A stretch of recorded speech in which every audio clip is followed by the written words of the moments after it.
All right, this stretch is more of a global pelvic, lower back, spinal decompression stretch. I call it the Heisman Trophy. Sorry for the sports analogy, but if you know what the Heisman Trophy is, it's the guy who's doing like this. So that's just one way for a sports geek like myself to remember how to do the stretch. So you can do this. This is a great stretch to do at the end of a long, stressful day, at the beginning of your long, stressful day, before you're getting ready to go play golf, before you're getting ready to go for a run, any kind of physical activity, go out and work on the farm, whatever.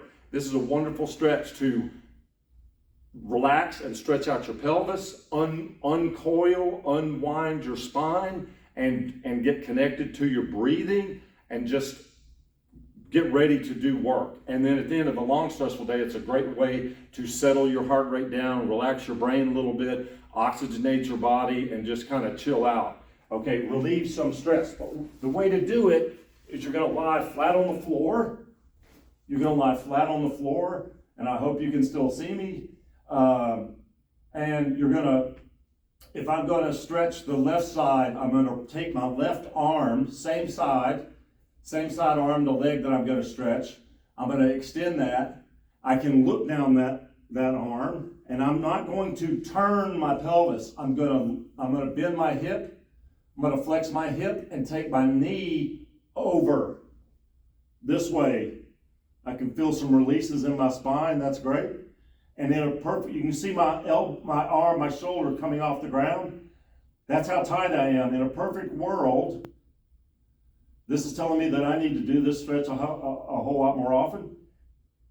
Your shoulder and your knee are both on the floor. The tendency with this stretch is to tighten up your glutes. I can feel myself. This is a relaxation, completely passive, very relaxed stretch. And over time, you'll be able to really feel like you're getting closer to the floor with this knee, and this shoulder is able to stay closer to the floor on that side. So for the right side, I would do the same thing. I would extend my right arm, look down the right, flex my hip, and take my knee towards the floor. I can feel that all the way up into my head and neck. I'm not doing anything. I'm just cheating with my hand. I'm just cheating with my hand over here. I'm not pulling hard. I'm just giving some assistance. It's very relaxed.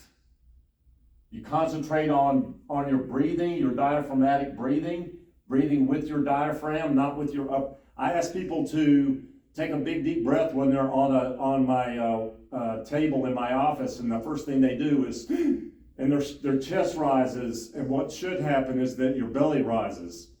So you're using your diaphragm to breathe, and that's the correct way to breathe. When you look at a small infant breathing, their little bellies are rising and falling. They haven't learned what stress is yet.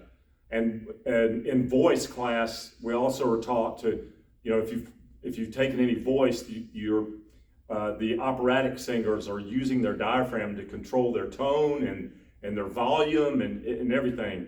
The more, it takes a little bit of practice, but the more you can get reconnected to using your diaphragm for breath and not stress breathing. In cycling, we called it peanut lungs. And then when the heat of the battle goes up, everybody gets stressed, and you start to stress breathe. And if you know how to relax and breathe with your diaphragm, you're getting a lot more oxygen into your bloodstream than your competitor.